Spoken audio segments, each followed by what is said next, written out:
Máme tu hráče SK Boj Litvínov, Martina Ulíka. Martina, jak byste zhodnotil zápas proti Chomutovu?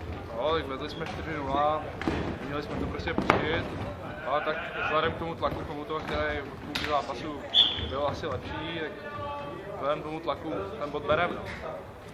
No, vy jste v tomto utkání zaznamenal bilanci 1+3, jak byste zhodnotil z osobní strany váš výkon?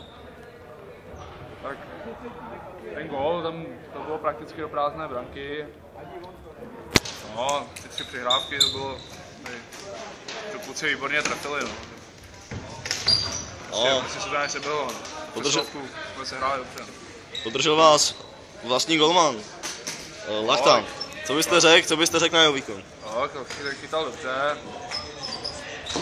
Myslím si, že nakonec ten bod byl spravedlivý na obě strany. Následující utkání mě čeká Jablonec, s kterým letos máte výbornou bilanci. Co myslíte, jak bude zápas se vyvíjet? No, já hlavně doufám, že vyhrajeme. Já si myslím, že to je soupeř v kategorii níž a věřím tomu, že je porazíme. No, tak děkuji za rozhovor. Nashledanou.